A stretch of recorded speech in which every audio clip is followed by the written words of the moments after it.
What's going on, everybody? Welcome back to the Barbells and Trails podcast, episode 82, and it's finally here. We're doing an episode about Avatar: The Last Airbender. The live version. The live-action Netflix adaptation. All these big words makes us sound smart. So, what'd you think? No, It was so bad, dude. I hated it. Damn. Alright, so we'll get into it. We watched the first episode the night it came out together. Didn't realize that the whole show was going to be released at once. But that's a streaming platform. In my head, I was like, it's going to be like old TV shows. Release one a week. But some actually TV shows still do that, you know? But yeah, but I guess not on Netflix? I don't know. Is it? I don't think so. For instance, on Netflix, that's probably... Yeah, I mean, maybe a Netflix original series they do. Yeah. But maybe not for this. So we watched it together. The first episode was the longest episode of this series. It was an hour long. Yeah. What were your... We'll just go, like, within the first 10 minutes, what were your first thoughts? 10 minutes. I have to go back. Okay. Yeah, I know. I remember the 10 minutes now. Yeah. Actually, I enjoyed it a lot. Like, them showing the airbenders. Yeah. I was like... I mean, since it's alive at that point. Yeah, exactly. And just so, like the whole place. Okay, so I guess we should do this now. Spoiler alert, just in case you haven't seen it. But at the same time, we're saying this, the show itself has been out for 20 years. So you know the plot. Most people that know the show know the plot already. This shouldn't be anything groundbreaking. We're just kind of breaking down our thoughts being fans. But I agree with you. It was cool to get those different perspectives in the first 10 minutes. So at the start of this one, they show before the 100-Year War began, when Aang was actually a kid living at the air temples. And so you get to see the air nomad society a little bit and see Monk Yatsu and all this stuff. That was actually really good. It was a really good change. I did like that. I also liked the part with Fire Lord Sozin and having all that stuff. The thing that caught my eye the most initially, where it was like, oh, this is setting the tone for what this show is compared to even the movie or the original show, was when at the beginning the Earthbenders are trying to leave, the one guy gets captured, and then Fire Lord Sozin burns a guy alive. And I'm like, okay, here we get into it. It's a PG show, so it's not like graphic. Like you don't. It's not. It's not graphic at all. But you just like. But it's apparent enough to be like, oh no, people die in this, because in the cartoon it's like, no one died. Like, you know what I mean? So, and even this was in certain times had that same vibe where it's like, they're knocked out. We don't know. But at the same time, it wasn't afraid to kind of show that side of things and be like, oh no, there's violence. This was within the very first 3 minutes. Like, it was quick. Well, I was like, that's starting. Yeah, that's how we're setting the tone. But I liked it. I like it. I wanted it to be more serious, because in the kids show, it's good. But at the same time, it's like, it's a kids show. Yeah, it's not super realistic in the fact that this is war. People are dying, and then you got to think about how gruesome would it actually be in a war where people had the ability to end elements in real life. It would not be clean. So it was cool to see that side of things. But getting into it more, like, my initial thought after we ended the first episode, we both ranked it out of 10. You gave it, a 7, I think? And I gave it, I think, a 6 initially. Because I was like, after the first episode, I was like, what do we think? What brought us so low, I think, was just the acting in general. But that could have, I mean, I'm just saying this, but it was just because there was no character development. Yeah, I was okay with a lot of that. Acting wasn't great. It wasn't. It really wasn't. So I'm down to it. I am giving it some slack for that, just in the sense of, like, when it comes to certain things with the show, I'm giving it a little bit of a buffer, not necessarily bias, but I'm giving a little more acceptance to the creators of this, considering they did change other things, because they're trying to kind of put their own spin on it and make narrative changes, stuff that would maybe make more sense in an overall story, and not have as much bouncing back and forth as the original show did with certain stuff, and all of that. And I'm fine with that. Like, I'm fine with that, but certain things where it's like, oh, it's different, or they did do this, or whatnot, like, I'm okay with it, because I'm like, they're doing their own thing. And the thing I realized too is like even listening to the actors talk after watching that first episode, it's like none of these kids have been in anything really. Like they're all young. Yeah. I mean, Aang's 12. And so it's like, okay, they haven't had a lot of acting experience. I'll cut them a break. Let alone I know that some of the stuff that they did for the first episode and some of the first scenes were some of the first scenes they filmed at all. So I'm like, okay, like some of this could literally be first day jitters slightly, literally. And all this stuff, alone we're not getting any character development yet. This is very base value.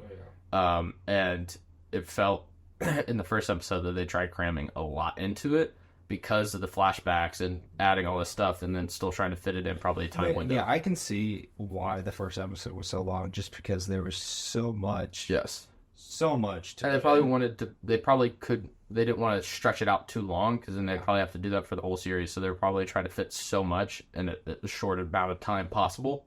And I think that's why it felt so rushed. Yeah, I was going to say, I feel like that's another reason why we ranked it kind of low in the first episode. Yeah. Just because I felt like it was just moving way too fast. It felt very fast, and then the acting initially. But I feel like, and I don't know about you, because we watched the rest of the show separately and on our own, I felt like later on, in general, it all got better. It was like the farther I got into the show, the more I liked it. The slower pace it got, I felt like, too. Yes, it did slow down. It was still fast, but yeah, and so they did slow a lot of stuff down later on, but at the same time, like I feel like overall, like it's one of those shows where it's like even with Game of Thrones, the first episode or the first season is a lot slower, but it's like if you get through it and then you keep going on, then it really starts to hook you more and it's better. And I feel like this show's the same. The first episode's good for certain reasons, but it's definitely the roughest one to watch. Yeah, I feel like it is too. Yeah. But it's like the more you watch it, the more you'll like it, and at least that's how I kind of came away from finishing the show. Did you kind of feel the same with that? Probably. Just like the farther you got into the show, just in general, you were like, I like it a lot more. I did. Yeah. Then last episode was really good. It was really good. Yeah. So I mean, it is kind of interesting to watch because I saw a breakdown of the show itself, like. And they're like, the first episode pulls from like 5 different episodes in the cartoons, at least bits and pieces of it. And like each episode kind of does that, where there's certain things that we don't see, let's say in the original series until like season 2 or 3, that they've moved up or took bits of or fill in some backstory or whatnot. So I did honestly like that because it made it more together and it wasn't like it did, yeah. That we did have to like learn about this stuff way down the road and be like, oh, I didn't know about that character. Yeah, I was just going to talk to you about that. Do you think they're going to make more seasons? I think so. I hope so. They did pull some from later. I don't think that would be why, but I think.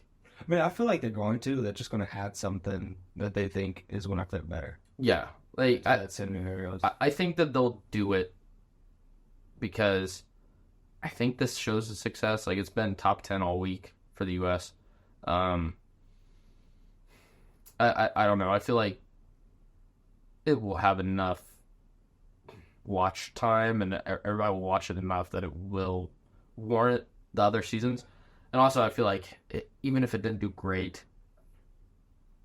I feel like in the end they could come off with a positive even if they finished it off. Like even if they're like, oh, we didn't make as much money as we wanted to off the first season, I feel like if they still went through and did the second and third, in the long term, it's gonna be a big. I haven't seen him, but money grab. So. Neither have I. I have a feeling that people bashed on it some. So I haven't watched too many, but I was like, I did enjoy it, and I'm someone that grew up and loved the original show. At first, my standards were, of course, really high. Yes. First episode brought it kind of like down to here. And then, like, the second was, like, just slowly. The third one was good. I liked the third one. Yeah. Fourth one was good. I didn't really like the fifth one as well. Fifth one is okay. But, yeah. 6 was really good. Yeah. There was a lot that they filled in. Because, like, they're doing, yes, it's longer episodes, but there's less episodes. Like, there's 20 in each season of the cartoon. So, they had to cut off a lot, and then they changed some things narratively. But, like, one of the things I did really, really like that they added that, didn't happened in the original series, and I don't know if you noticed this or if you did, you might have forgot, but the how they did it where Zuko's crew was the soldiers that he ended up basically saving and fighting for in the meeting with his dad when he was in the War Council. Yeah. Did you know that? No. So the whole reason that Zuko got a scar and whatever was he Agni Kai'd his father. Right, yeah. And the whole point was because he spoke up in a military meeting, all this stuff, and he's at the time like 14, 15. Yeah, he was saying it was a terrible plan. Terrible idea. Terrible that they're trying to sacrifice soldiers just to win a battle, blah, blah, blah. And so in that, they were literally sending recruits. His dad thought he showed disrespect, so he fought him, burned him as a punishment. And that part of his punishment was basically exiling him to do an impossible task, which is to find and capture the Avatar. And during that, he said, since you loved them so much, or basically since you cared so much about them, you can also have the 42nd Brigade, or whatever they were. Oh, yeah. Okay, see, I was thinking about that, yeah. So, the crew that he has on the ship was technically the people he saved that they were going to use as a sacrificial lamb to win that battle. And the thing is it was really, really touching, and I actually really liked it, that it was not something that any of the crew knew. They didn't even totally know his backstory and thought he was just a stuck-up prince and all this, and his uncle filled the one guy in, and then they showed a lot more respect to him because they realized that... Did they go over that? Mm-hmm. Yeah, like, you remember when he came back on the ship, and all of them lined up and bowed for him? It was because it was after they found that out. So that's when he was telling them, but they didn't really show that. Mm-hmm. They showed him, like, telling They showed the Agni Kai, and then he told him, Okay. He told him the story. Because I actually remember that now, yeah. Yeah, and I was like, that is a cool thing, cool little detail that shows his character and ties some stuff in that wasn't in the original series. But I like, casting-wise, I liked it. Uncle Iroh grew on me. He's different from the original character in different ways, but I still like him. Yeah. I do. It's just an odd fella. Like, it's, of course, I mean, he's with the Fire Nation, but like, then again, he casts these like both ways. But that's how his character always been, was like pretty neutral. Like, he's just an odd fella. for who he is, considering he was supposed to be the Emperor of the Fire Nation and everything. Yes, definitely a black sheep of the family. Very spiritual, but the thing I wish that they did more was, especially like in the climax of the show at the end, I wish they showed his aggression more. Because it's like, he is a very powerful firebender, and he can get mad, and he can get aggressive, but they never really showed that yet. Not like his power until he got really mad at, and it's General, like... what's his name? Iroh. Yeah. That's his name. Sorry. General, You know what I mean, though. Yes. When he was killing the spirit. Yeah. The spirit. Yeah. And they kind of showed him. But like, they did, but like, he also didn't get very aggressive, where like in the show, like when he threatens the general, the admiral, whatever, Admiral Zhao, that's what it was. That's what it is. He like, he got serious. Like, he literally got in the show, when they did the breakdown, they literally showed the clip from the original series, and like, he got in a fighting stance, and he was yelling at him. And he's like, if you harm the spirit, whatever, he's like, whatever you unleash that, I will unleash tenfold. Like, he's ready, because he's threatening him. And in this one, I feel like it was almost like a toss-off threat, being like, you do anything. I did like, though, that he did do the same line.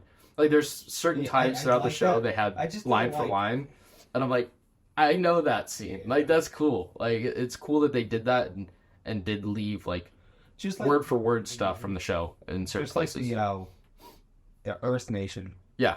And Aang's Boomy, thank you. Yeah. Even that fight scene with them. That was very accurate to the show. I liked it.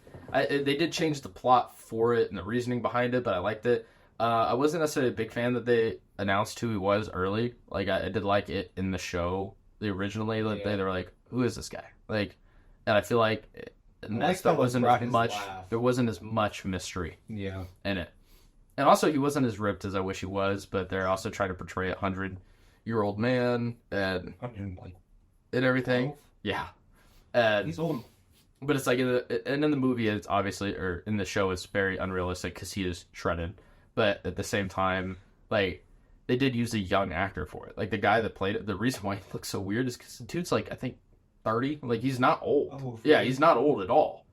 But they made him look 40. Old. No, well, like, he might have been, I don't know, but he's not that old. He isn't. Dang. Like, they didn't use an old man for it at all. And so...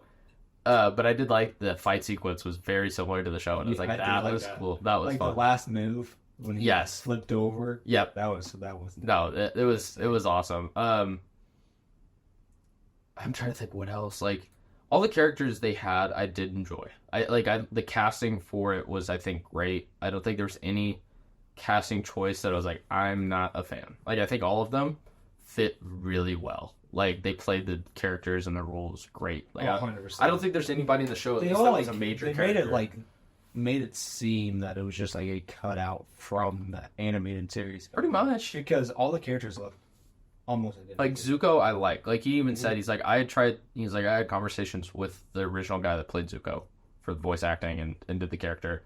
And he's like, I wanted to take a little bit of him and pointers from the guy that played him in the movie, but I wanted to make my own version of it. And honestly, I think out of all the characters, I like the most on like how well they're portrayed.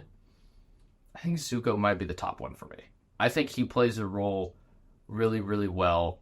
Definitely his own spin, but at the same time, because it was different, embodies the character great. Yeah. Like, I mean, the kid for Aang, I'm blanking on his name. He does a really, really good job too. But I feel like out of all of them, the one I feel like relates the most and is a good pick and plays the character the best from the cartoon so far is him. For his age too. Yeah. 100%. Because Aang did do good, but you could tell his acting was still developing. But at the same time, I did like that they did make him a little more serious. Yeah. I did. Like, it wasn't as childish. The animated series, he's more, like, defensive. Yeah, he's more aggressive in this, but then not only that, but, like, at times where he's, like... it is great because it is a kid, and he's talking about dealing with some major stuff of being like, this is a big weight to carry. Like, the stuff I'm dealing with, I don't know what to do. Like, and I feel like that's more realistic, where I think in the show initially, like the original show, it had that, but not quite the same. Like it wasn't until later, and even then it wasn't necessarily him being anxious or nervous about holding the mantle of the Avatar necessarily. Right. It was more taking care of the Fire Lord and not being able to come to terms with possibly killing someone. That was his struggle, where I feel like in this it's a lot more realistic in the sense of like a kid having to fill very large shoes. I did like that they still brought that line back though. Yeah. That he didn't want to actually kill anybody because he was too scared, which any 12-year-old would be. Yeah.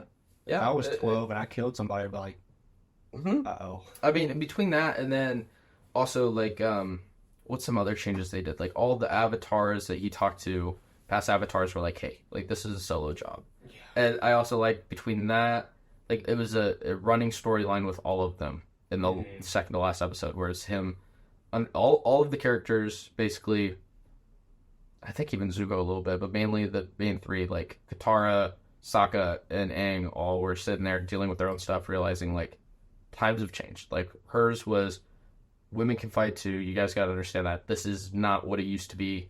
We should be a part of it. Whatever, like that. It was like this is a new time. People got to learn and change. 100%. And then Aang realizing that he doesn't have to be like all the other avatars. Yeah, he can do his own thing. They're all like, oh, it's a mantle for you. No one else should be involved.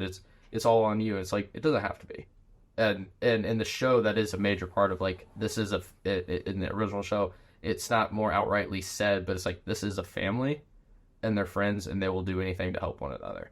And like, that wasn't a struggle in the original show, but it makes sense that it is in this. And I like that aspect. And then with Sokka, it was like, you don't have to be the perfect warrior. That's not what you are, but you are for different reasons. Like her, his girlfriend telling him like, hey, like you have heart, and that's your biggest characteristic, and it's important to have, and that's what makes you a great warrior. It's not the other stuff you can do.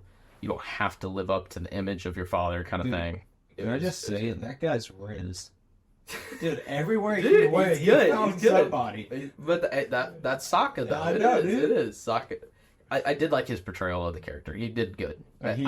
Honestly, he was one of my favorites just because, like how he actually played that role was amazing. I think they all did good and changed the characters slightly to fit themselves more, but all turned out good. Like, Katara is different, but not in a bad way.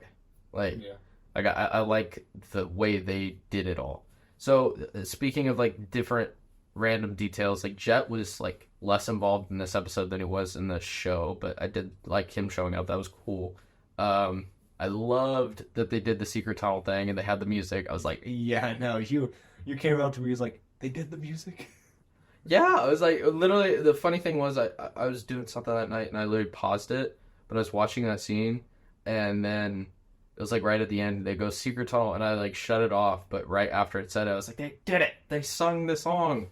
And even though, like, for some people, everybody knows that song, that was one episode that I don't think I watched for a long time. So I was like, what is that from? And then I watched it, I was like, oh. But it was cool to see it. It was cool to see it. It was like, secret tunnel. Mm-hmm. I love the rendition of it.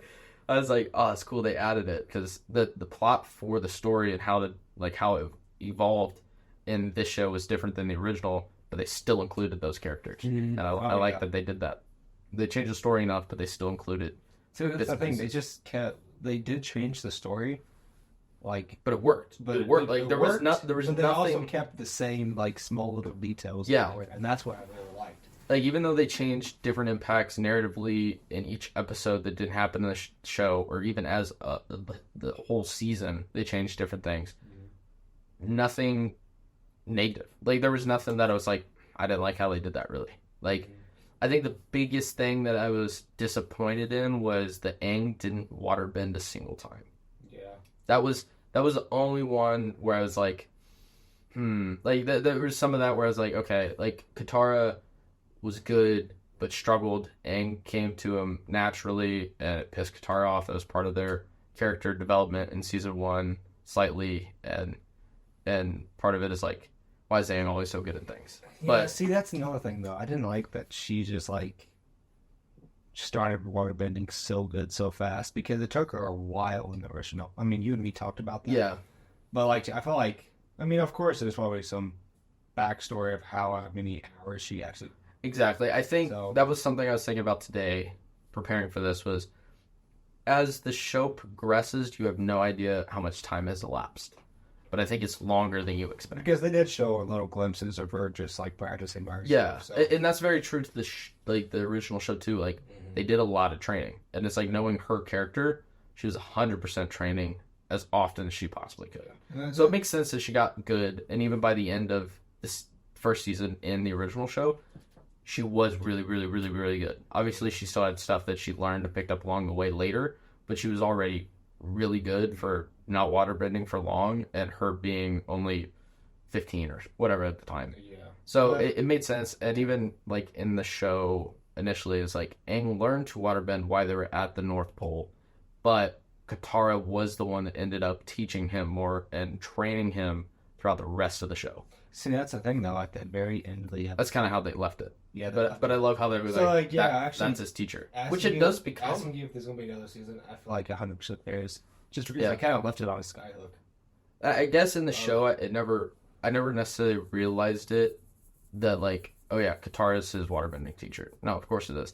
But it's like, at the beginning, it's like, oh, we got to get him up there to meet a master. It's like, you have a master with you the whole time. So I do kind of like that. I liked how they started calling her a master. Yeah, I did. Yeah.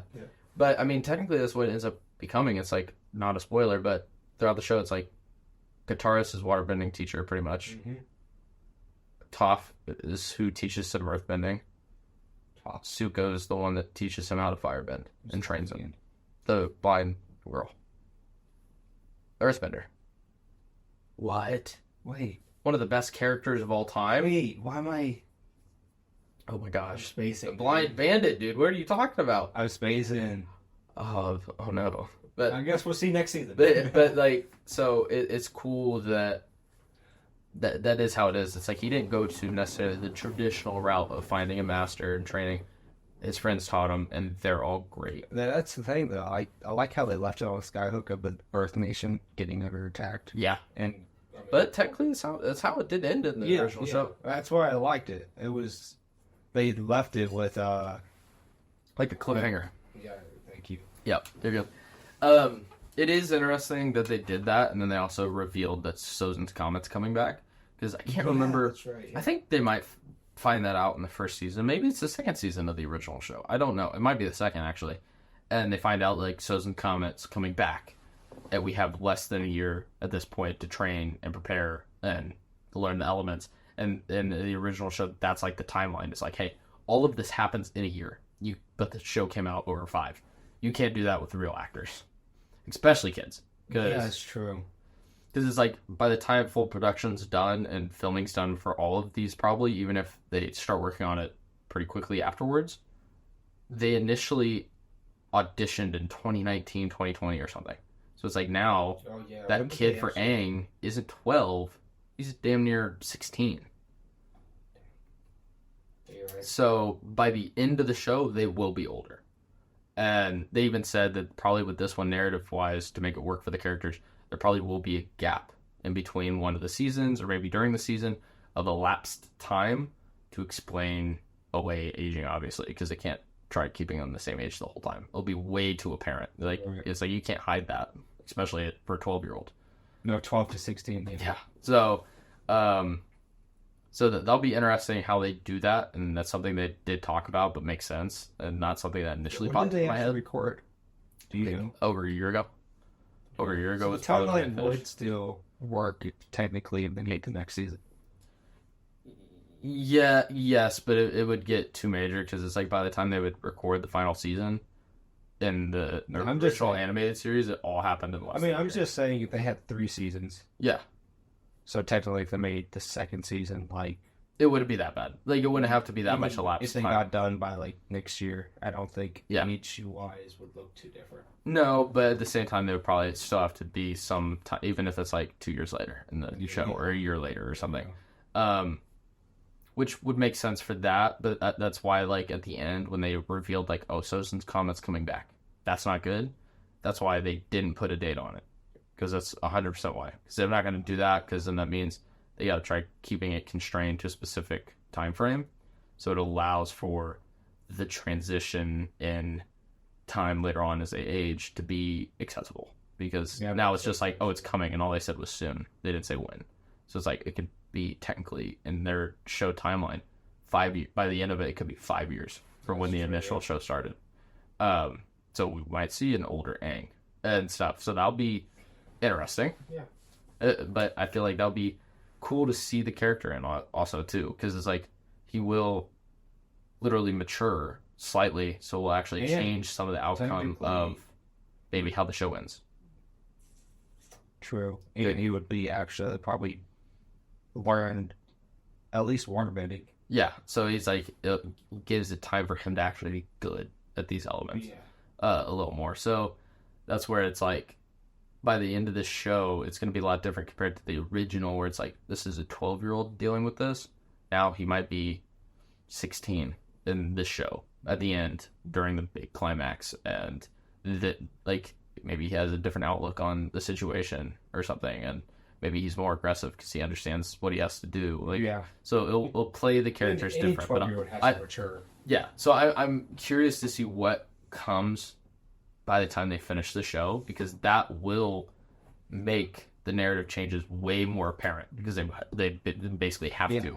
That's the thing. I can see why the first season people were going to give it just a lower rating, just because they put like what they think how the show will go. Oh yeah, Which, I mean, I really liked it. What would you rate it overall?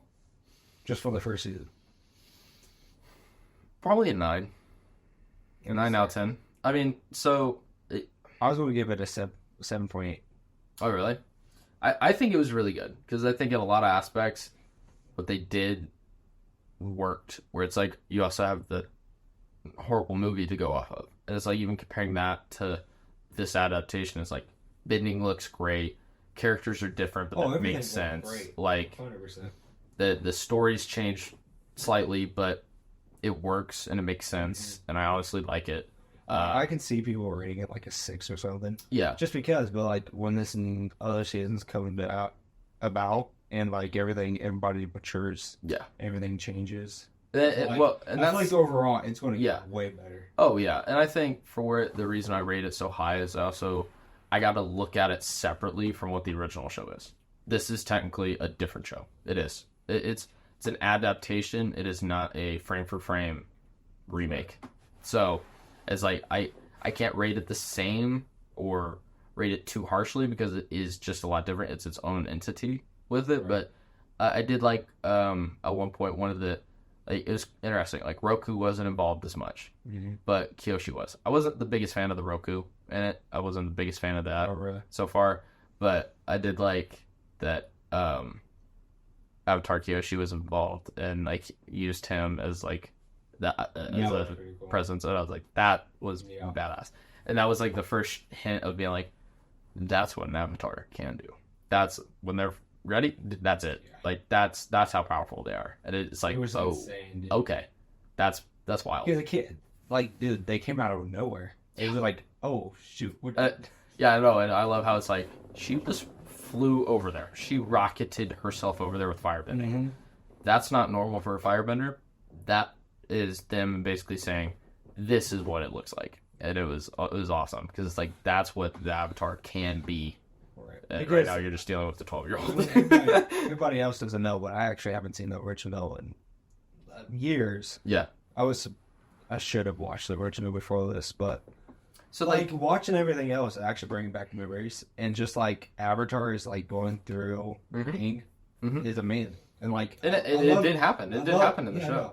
No. I loved him actually just going to him and then just talking to him. Mm-hmm. They just like recreated all that. Yeah, that was really cool to see. Yeah, almost perfect. And they even talked about like we didn't see the Avatar state as often. Like I'm trying to think. True. In the show, how often it came up in the first season, but I don't feel like it was still that many times.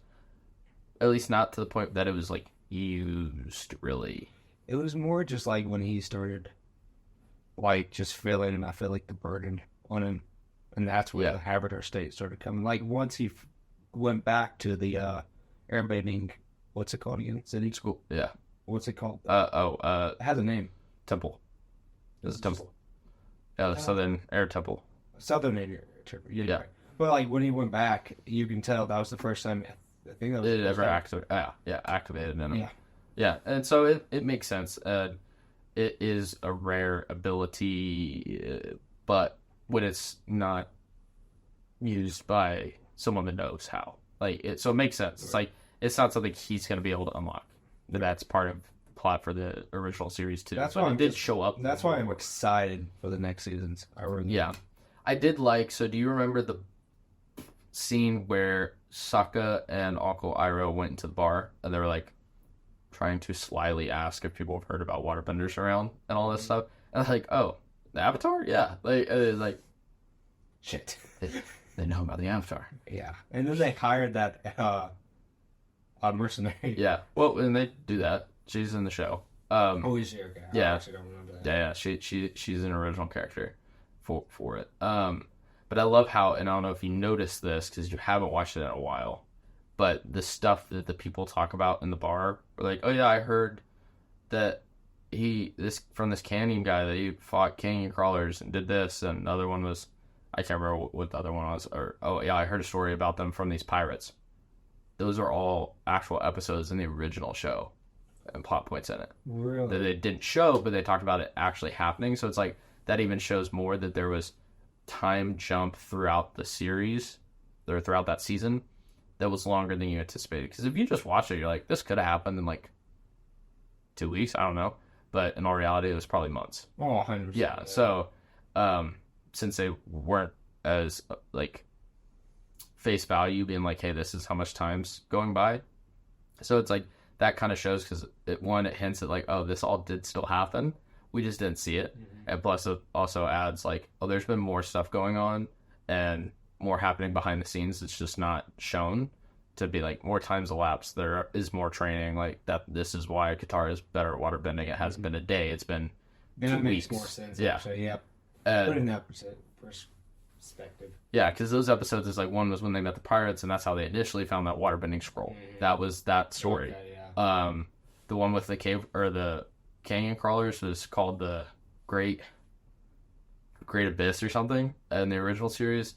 It's probably one of the worst episodes, honestly, of the series. Yeah. But it was like them helping these travelers get across this cave system or canyon safely, and the dude that was initially showing them how to get across was an earthbender. He gets wounded, so Aang steps in and helps. And so that's the character they were referring to. So it's cool that there was like little hidden references that if you know, you know, but the average person probably would have no idea. Yeah, that makes sense. But no, it's just honestly I forget which episode it was. Maybe it's the same one, but it was when they had to go into the spirit world. Yeah, into that village and stuff. I wouldn't like that one. That was not my favorite. I forget what episode that is. Was it 5? Yeah, I did. 5, okay. It was probably. It might have been my least favorite out of the season. But they did change some things for the original show, and I kind of liked it. I didn't have a problem with it. It was definitely different, and it added more to it, like Yue being able to visit the spirit world in her dreams and shit, and how she ran into Avatar. Sorry, what? Ran into Sokka, and that's why he's like, "Do I know you?" I did like that. That was kind of funny. That, yeah. And he's like, "You were that fox." It's just like. What was that reference? Yep, I'm Fox. What did she say? What was the reference? It was from her hair thing. The thing in her hair, but I can't remember exactly what he said or what she said. But she said something. Yeah. The fox said something to make him. Yeah, and then he's like, "You said it again." I know that. Yeah. Yeah, so that was cool. Like, that was a change that I did like. I'm trying to think what else. I like that. I liked her going back into. I forget the moon? Yeah. Is it the moon? Yeah. The moon spirit? Moon spirit, yeah, you're right. Yeah. But I liked her going back in that whole transformation. Well, that happened in the show. I don't know, but like their transformation of how. Oh, yeah. And the animation and all that. Yeah, that was pretty cool. Yeah, that was good. I don't even know if in the original series she was a waterbender. So I like that they added that and he froze her. Or froze Sokka to the floor. Yeah, she froze. I was like, that makes sense. Smart. Like it. Yeah. And I love how at first he didn't even like do anything because he's just like, wait, yeah, what are you doing? And then he was just like, no, don't go. Yeah, but it was good. The climax for the end of the season was amazing. The last episode was great. I liked it. They showed the Earthbenders getting defeated. They showed the comet. Mm-hmm. What else did they see? Just the attack on them. Oh, was that the last one? Was it the second you lost? That was the last one. Okay, and then the attack too. Yeah, it was all really great. Yeah, I got really worried there for a second when Momo got crushed. I was like, "What are you?" I know. What? I was like, "Momo, no." I was like, "Not Momo." I was like, "There's no way they're going to kill Momo." Yeah, so that was. I was like, "What is happening?" And I like that they did that for like the spirit water thing and all that stuff. To also show later on, she has the water. Said Momo, you say Zhang later. Like, I was waiting for her to just use water to heal, because they could. Yeah, no, she didn't do that until the end, but no one had been hurt, so. Yeah, but he's hurt, so I mean, who used water? Momo was hurt, so she could use water to heal him. Well, he might have been too hurt. That's why they took the spiritual. Okay. I mean, think about it. A little animal got kind of smacked down by some concrete. He'd be hurt. Yeah, that's not a little gash that they're like, don't worry, I got you. Because that was cool when they did show the healing though. When she went in the tent, I was like, that's awesome. I was like, it disappeared. I was like, that's cool because in the show it's obviously never that detailed, but I was like, that's kind of cool. He had a big gash in his arm and I liked how it was. The bending was so good. Honestly, it was. I don't think there was anything that I had an issue with in the bending. It all looked amazing. Firebending, airbending, all of it was good. Really good. I know. I wish there was some more fighting in certain. I feel like it's going to be. They kind of just had it. But I mean, even in the show, it does build more and more 100%, that there's more fighting throughout the show. Because also at the beginning of the show, Aang only knows air, Katara barely knows water. So yeah, like it's progressive, and then by the end, it's like they're all good at everything. So it'll be interesting to see. But I absolutely loved that. Unlike the terrible movie, that he actually turned into the ocean spirit monster. Mm-hmm. That was amazing. And in the show, like in the movie, all they did was he created a giant tidal wave and was just like, look at this. This is a lot of water. Look at what I can do. And then they're like, retreat. We can't deal with that. He just made a wall of water. Movie, so. And it's like that was it. That's all he did. Stupid. Like he literally, in the movie, if you don't know, he goes to the like city wall, does bending, and this is what I was making fun of the other day, where it's like, I'm gonna do 45 moves, and stuff's barely gonna happen. I was kicking in the kitchen, making fun of the movie, because he does all this like weird, like martial arts sequence, and then it's just like he's doing all these movements. So just this giant wave of water is slowly rising, but he's punching and kicking over here on the wall, and this is showing his true power. It was just like really bad, and then that was it. Where in the show, it's like, this is exactly what happened. I love how they added, because this did not get brought up in the original, where they're like, hey, he's giving up his body as a vessel for the ocean spirit to use, and allowing it to also access the avatar state, so it has their abilities and powers combined. Yeah. And because of this, Aang could be gone forever. Like, he's not in control. He's just there. Yeah. In the show, that doesn't necessarily happen, or that's not stated in the initial show. And so when they did that, I was like, oh, that adds more like weight to it. Him basically sacrificing himself to hopefully win this battle. But I also like they were like, oh, the only way it would possibly return is if its partner, the moon spirit's back. Yeah, that's when she sacrifices. But I was like, oh, this is where it gets serious, because he's going through and he's wiping things out. Like, he's destroying ships. And I was like, that's how it was supposed to be. That's exactly what was supposed to happen. Because if this was real and stuff going on, like, I think in the cartoon, he was aggressive when he was in that state, but not as aggressive as what was in this TV show. I feel like they didn't show much, though. I mean, they didn't. It wasn't like I said, it wasn't graphic, but it's like you're seeing this thing smash a ship in half. People died. It's like a very, 100%. It's a very like subtle. I feel like it just showed like 20 seconds of him just smashing ships. Yeah, that's when she went in. Yeah, it was like it was a subtle brutality, but it's like you're sitting there and you're like, a lot of people just died. A lot of people just died. Also, like Godzilla up there is like. Yeah, it's like those people aren't alive. Like, no. He honestly, since it's just how they like set it up, I was like, did some of them survive? Just because they kind of showed like just ships. Yeah. Okay? Other ships. Oh yeah. And that's when they cut. There's so many ships that they all broke. But it's like, if I saw that and you got these catapults and obviously they're not doing anything, and he just destroyed 10 ships of ours, I'm gone. I liked how they just took out the water bending for a second too. I know they did that in the original too. What part? Like, when they killed Moon. Yeah. I liked how they did that, and then everybody actually became like kind of dehydrated in a way. Everybody like just like got tired. Yeah, it showed more of an effect on how it would affect the waterbenders. Like, it was like they got hurt. Yeah, which they lost. That makes sense. It was like if I guess like a comparison to them, I'd be like, literally for some reason, all of a sudden, out of nowhere, you lose control of your limbs, and you just gone instantly. And it's like, that's kind of how it would have felt for them. Like, it's an attachment, it's a part of them, and it's like they just lost that ability to do that. So it would be more stunning. Where like in the movie, when it happened, people were literally just looking up like, the moon's changing colors, and they're like, fuck, I got no water spell. Like, that was it. Like, that was all that happened there. Like, it wasn't like it didn't have a big as a feel of like how significant this is. Yeah, not the same way that it showed in that, where it was like, oh, like, yeah, this is no small matter that's happening. And so I did like that. I also like that General Zhao died again.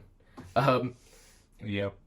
But I like how they did it. Each adaptation between the original show, the movie, and this all did differently. So in the original, Zuko and him fight, and then the water monster grabs him and pulls him in and drowns him. Oh, okay. Yeah. And in the movie, they don't fight. They're about to, because he also thought Zuko was dead this whole time, whatever. And all of a sudden, a group of 5 waterbenders show up, and they just go ham on him. And by go ham, basically, they all created water spouts coming out of the canal and put them in a water bubble and suffocated them.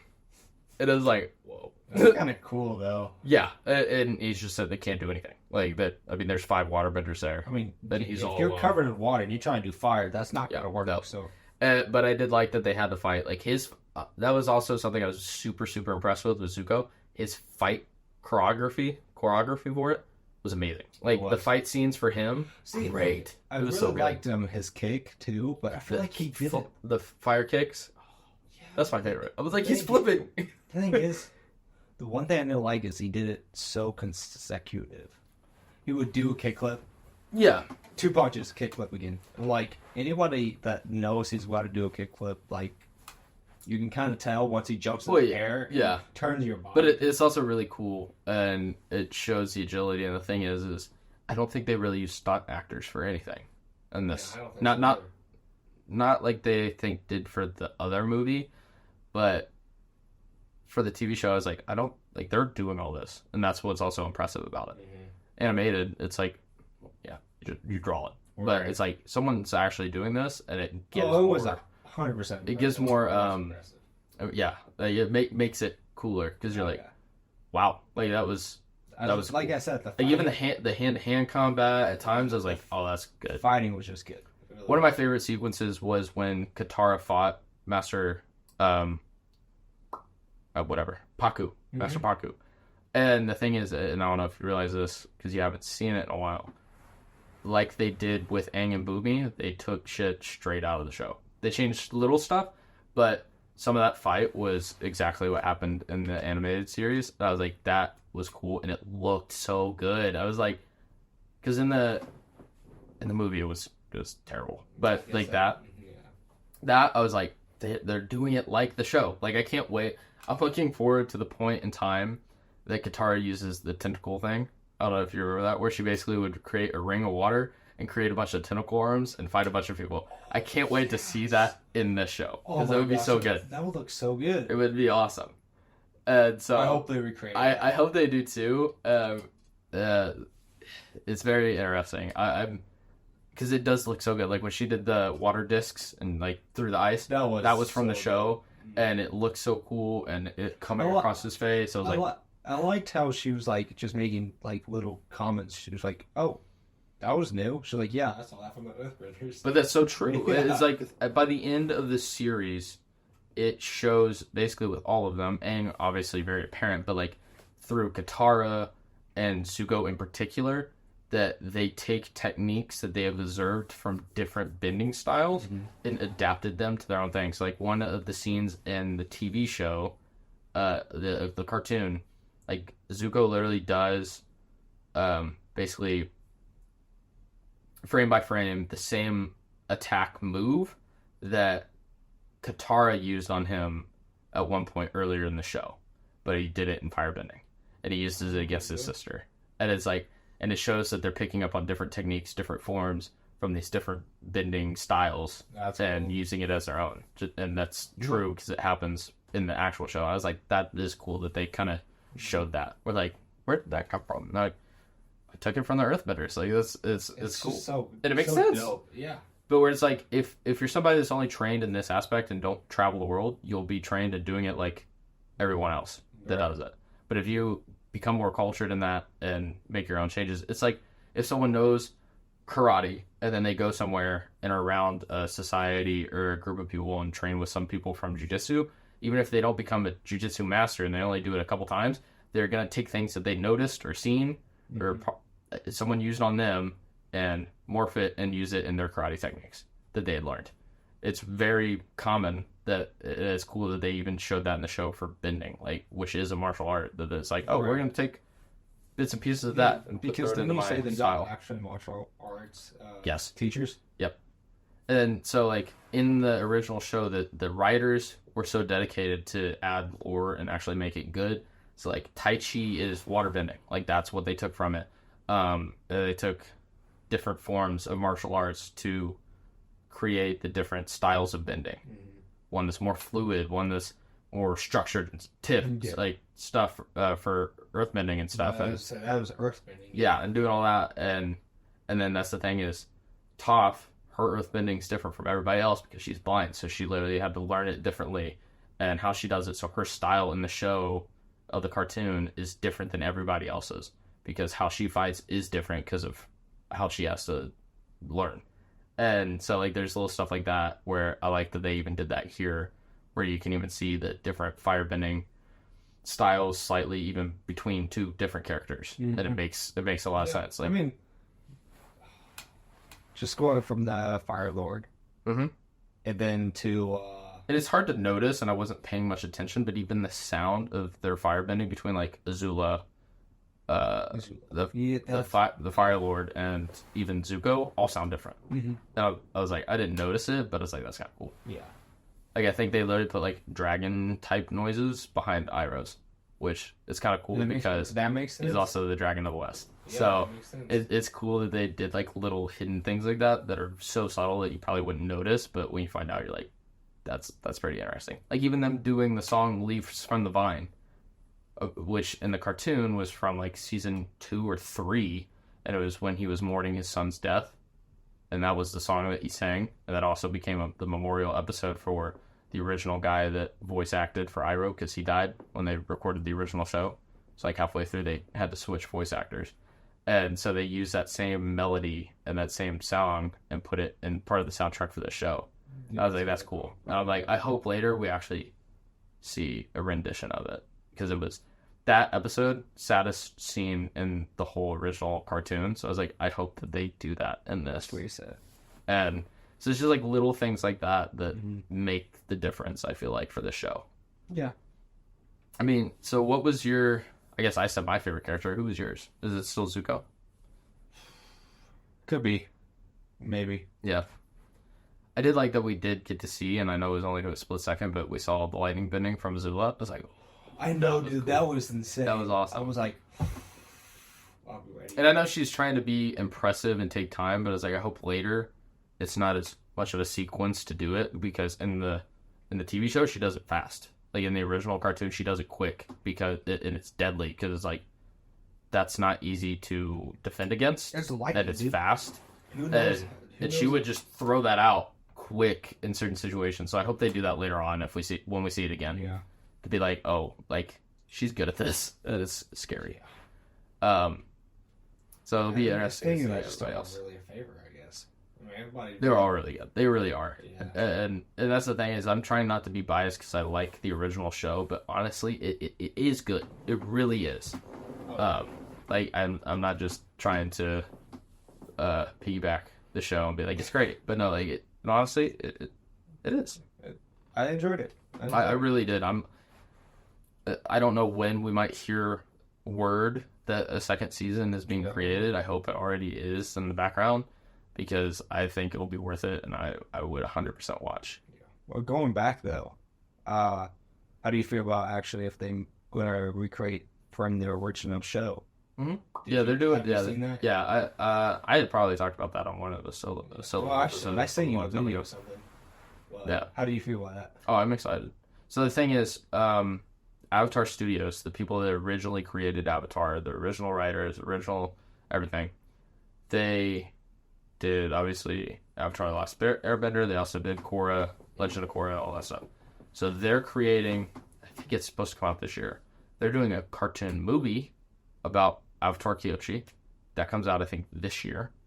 Oh. They're doing a second, I guess, almost season or show for Avatar: The Last Airbender, where they're the same team Avatar in their 20s, coming out 2025. And I think in 2026, the new Avatar series is coming out. I don't know what the name is, but it's an Earthbender. And not only that, but eventually they're also going to make a movie. It might be a short movie. It might be like an hour and a half or something. But on, I think it was Avatar Yang Chen, I think, the Last Airbender, the one before Aang, and they're doing that. So like, the Avatar studio still has stuff cooking on their own, let alone what Netflix is going to do.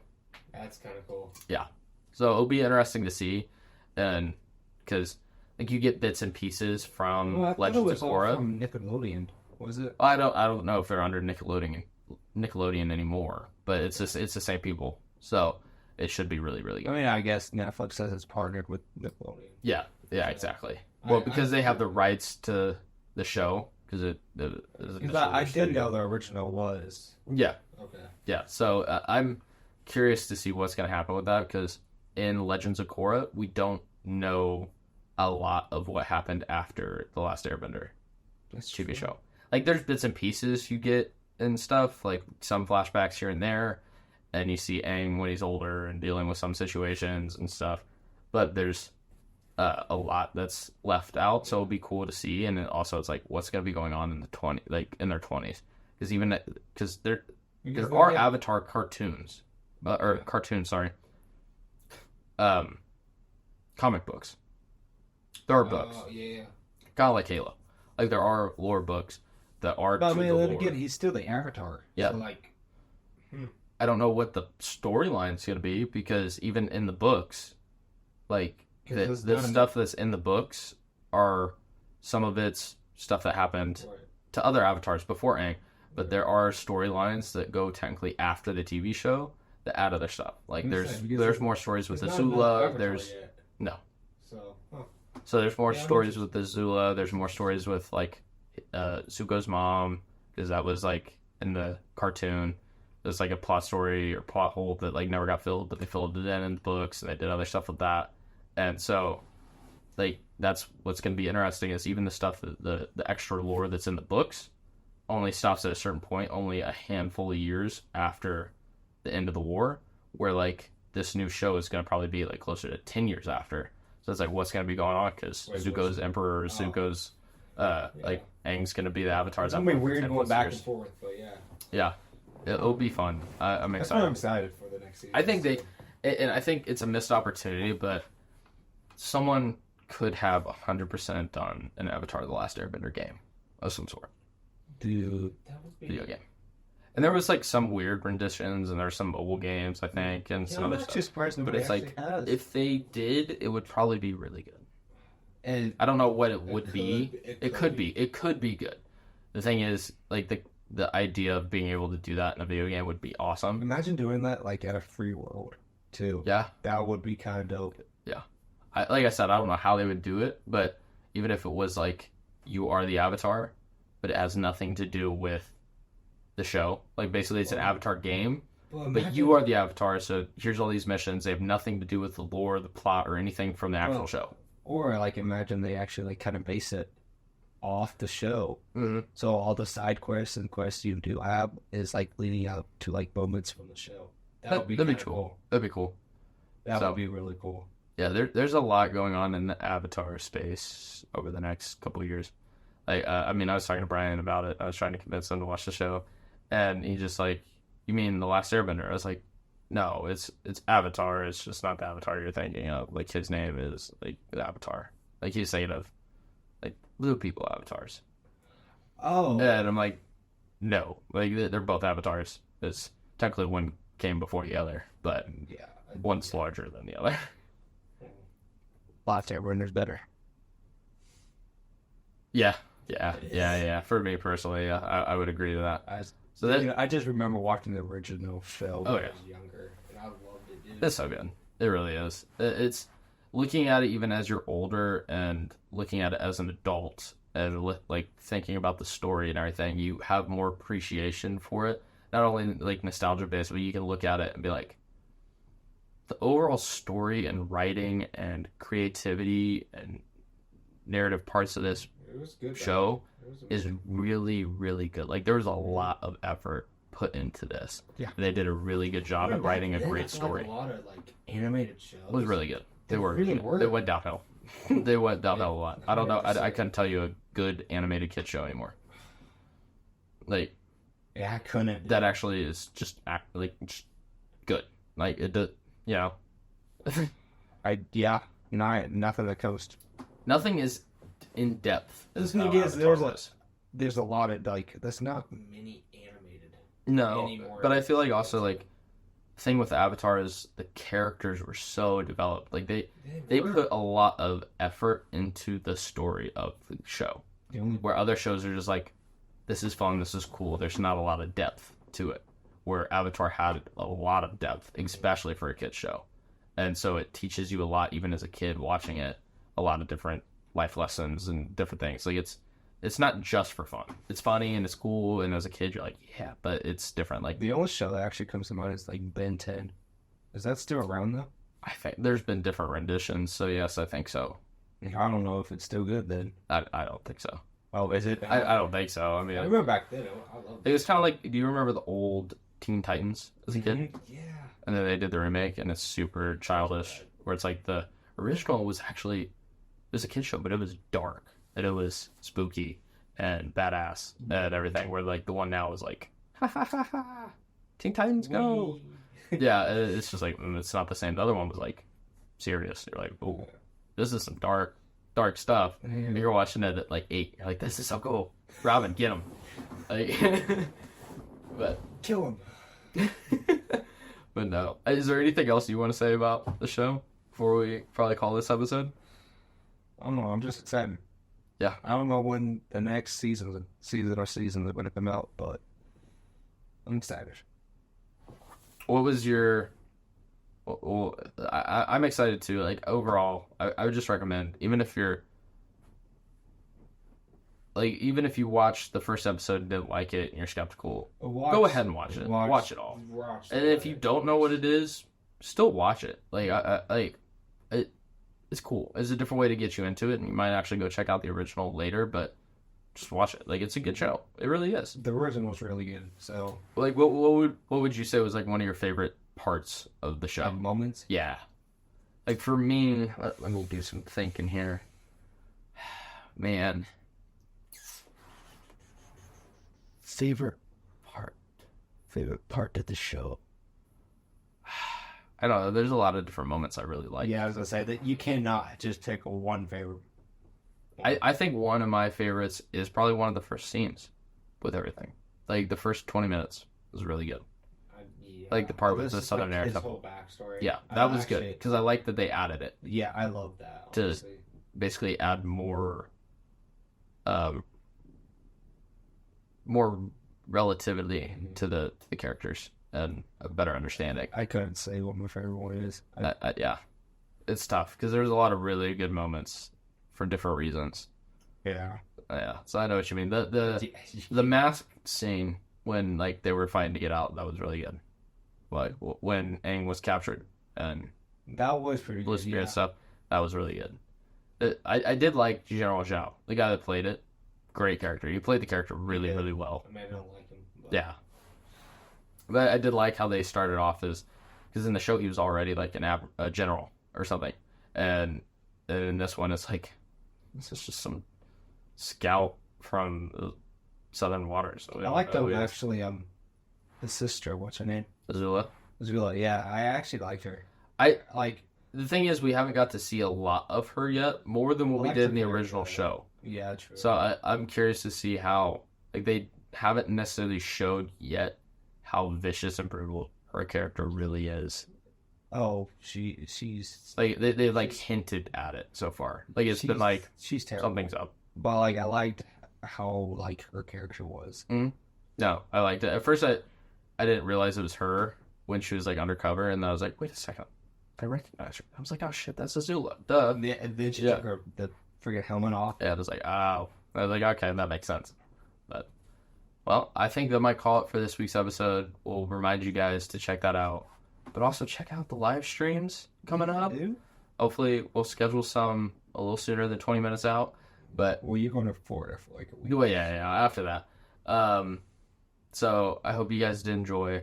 Always remember to like and subscribe because it helps us. And turn the bell icon on. Yeah, hit the bell. Hit that bell. Get those notifications. Yes, sir. Send it to friends that you think might enjoy. We appreciate your mom.